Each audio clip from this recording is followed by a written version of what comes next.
belajar tentang permutasi dan kombinasi. Sebelumnya Ustazah mengenalkan dulu tujuan kita belajar materi permutasi dan kombinasinya. Ya. Nah, di sini kompetensi intinya bisa dilihat saja ya di sini. Kompetensi dasarnya ada. Nah, tujuan belajarnya adalah kita bisa menganalisis kaidah pencacahan, aturan penjumlahan, aturan perkalian, permutasi dan kombinasi melalui masalah konseptual.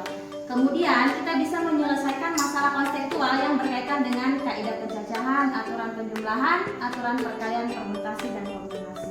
Nah, inilah materi prasyarat kita untuk belajar tentang permutasi dan kombinasi. Ada yang masih ingat materi aturan penjumlahan dan perkalian kemarin? Semuanya ingat dong berarti ya. Oke, Ustazah minta cari aturan penjumlahan dan perkalian itu yang seperti apa sih? Jadi untuk aturan penjumlahan tadi, misalkan peristiwa A dan B itu saling asing, sehingga cara mencarinya itu ditata. Dan untuk aturan perkalian itu peristiwa A dan peristiwa B itu saling berurutan, sehingga cara mencarinya itu dikali. Kalau peristiwa A dan B itu saling asing, maka diselesaikan dengan penjumlahan. Kalau peristiwa A dan B itu secara berurutan terjadinya, diselesaikan dengan perkalian. Materi permutasi dan kombinasi ini berguna bagi kita dalam kehidupan sehari-hari. Nah, apa saja gunanya? Coba dilihat di tayangan Ustazah ini ya. Kira-kira ini gambar apa ya di sini? Iya, pemilihan ya. Ada tulis-tulisnya, terus di sini ada siswa, ada bapak gurunya. Berarti di sini kira-kira mereka ini lagi memilih apa? Mungkin struktur kelas ya. Nah, di sini guna materi permutasi dan kombinasi ini bisa kita gunakan. Kemudian kita juga bisa, ya ini gambar apa ya? Ya, pakai beli lagi beli. Jadi di sini ketika kita pergi ke pasar, kita misalkan dari rumah itu sudah bertekad saya mau beli 3 macam buah mau saya makan hari ini. Nah, terus kalian ke pasar, ternyata di pasar itu pilihannya banyak, ada 7 macam buah misalnya. Nah, jadi dengan kita belajar materi permutasi kombinasi juga bisa kita selesaikan masalah seperti ini. Cara kita memilih 3 macam buah yang mau kita beli itu, sedangkan di pasar itu ada 7 macam loh buahnya. Itu bisa kita selesaikan dengan permutasi. Masuk ke materi permutasi dan kombinasi, coba kita pikirkan dulu.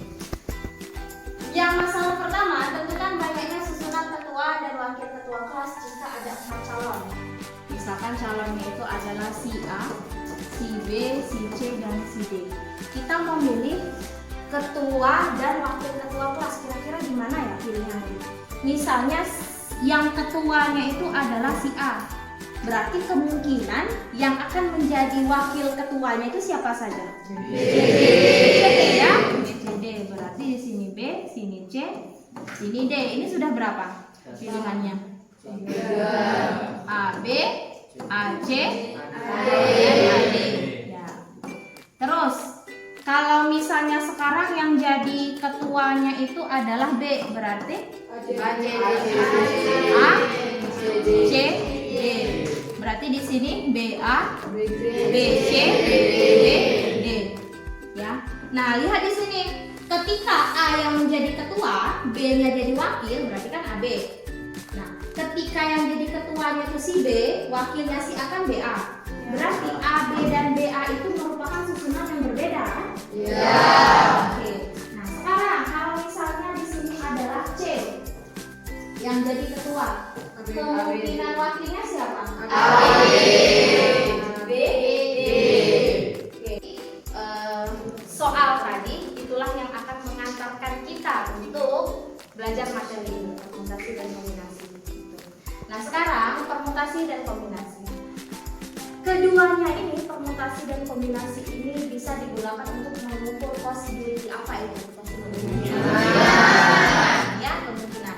Jadi kita bisa menyelesaikan soal-soal kemungkinan menyusul, kemungkinan mengambil dan seterusnya, gitu ya. Nah,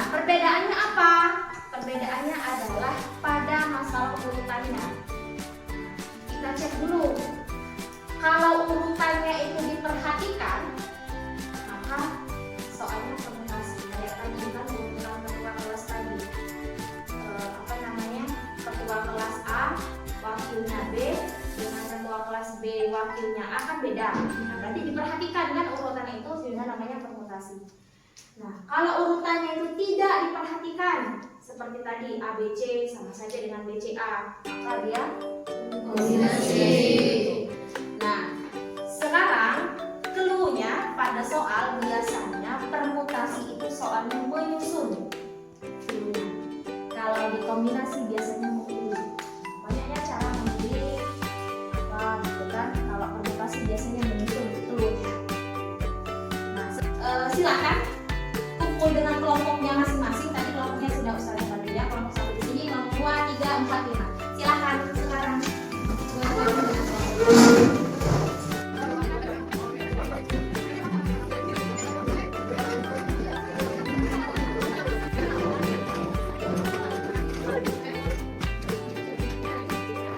Oke, sekarang silakan kerjakan lembar kerjanya yang sudah Ustaz bagikan. Ya. Silakan diskusi dengan kelompok. Kalau ada yang tidak bisa, nanti tanyakan ke saya. Soal ini nanti mengatakan ke kalian tentang konsep dari permutasi kombinasi.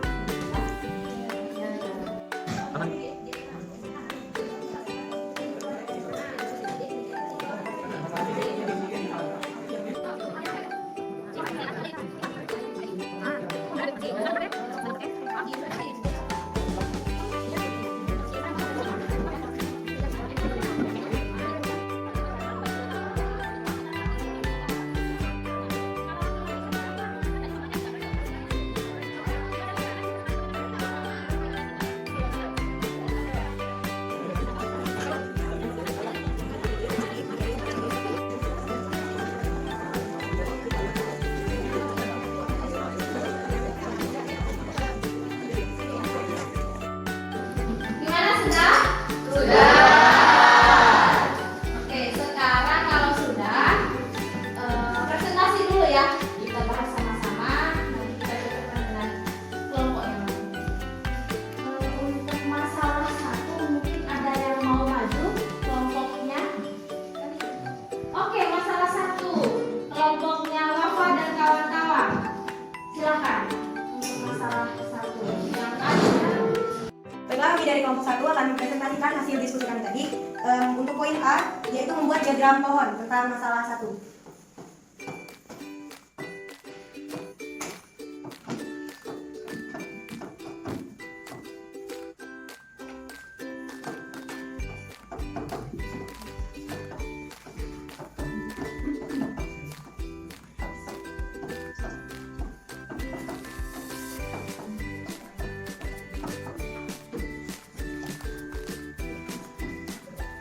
Jadi di sini penjelasannya adalah kan ada 5 orang. Kebetulan 5 orang ini A, B, C, dan E. Mereka itu mau foto. Nah, ada 3 bagian di sini, yaitu paling kanan, tengah, dan paling kiri. Untuk jika yang di paling kanannya itu A, maka yang berkemungkinan di tengah adalah B, C, D, dan E. Jika yang di tengah adalah B dan di samping paling kanan adalah A, maka yang berkemungkinan di samping paling kiri adalah C, D, dan E. Itulah yang dimaksud dengan diagram pohon. Nah, ini kan baru A saja. Seterusnya akan dibuat untuk misalnya paling kanannya B. Seperti ini juga C, D, dan E juga sama seperti itu. Jadi untuk kesimpulannya pada pertanyaan H, dengan proses yang sama pada kasus tersebut, jika R unsur disusun dari N yang tersedia dengan memperhatikan urutan, maka buktikan banyaknya susunan ada K, R dari N dengan rumus N faktorial per N min R faktorial. Bisa kita buktikan jika dalam diagram pohon ini kita mendapatkan 60 cara.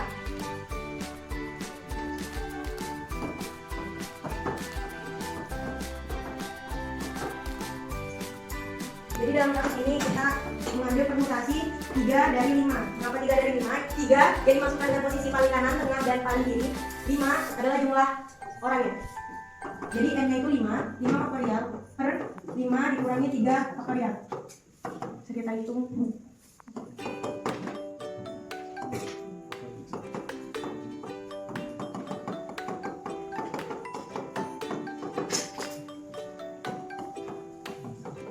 Didapatkan 60 cara.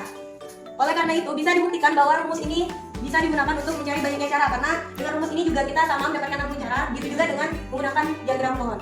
Terima kasih, mungkin itu Untuk kelompok 1. Oke, setelah presentasi tadi, sebelum Ustazah melanjutkan penjelasannya ya, penjelasan materinya, kita ice breaking dulu ya. Kita ada tutup ini ya. Ice breakingnya begini. Jadi ketika Ustazah bilang tepuk 1 kali, kalian tepuknya 1. Tepuk 2 kali, kalian tepuknya 2 kali. Tapi ketika Ustazah bilang 1 kali, kalian bisa tepuk. 2 kali, nggak usah tepuk ya. Yang ada tepuknya yang kalian tepuk. Ya, oke, sekarang kita coba. Tepuk 1 kali, 2 kali, tepuk 2 kali, 1 kali, tepuk 1 kali. Oke, sudah. Ustazah bahas dulu ya yang tadi masalah tadi yang sudah teman-teman kalian presentasikan. Jadi untuk masalah 1 tadi itu mengantarkan kita untuk ke rumus permutasinya. Masalah 2 mengantarkan kita untuk ke rumus kombinasinya. Berarti kalau soal yang awal tadi kita selesaikan dengan permutasi dan kombinasi, rumusnya bagaimana ya? Kan tadi kita cara coba-cobaan di awal. Kalau kita menggunakan rumusnya gimana?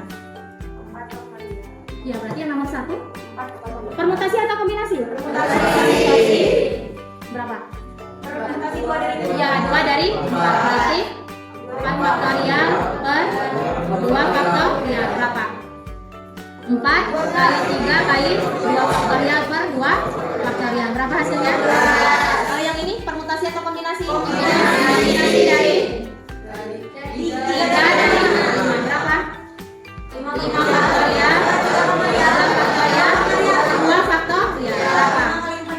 5 kali 4 kali 3 faktorial per 3 faktorial 2 faktorial.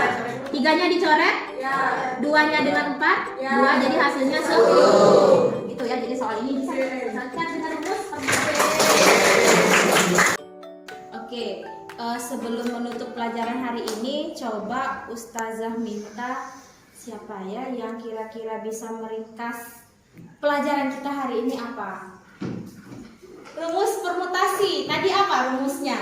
Kira-kira? Ada yang masih ingat?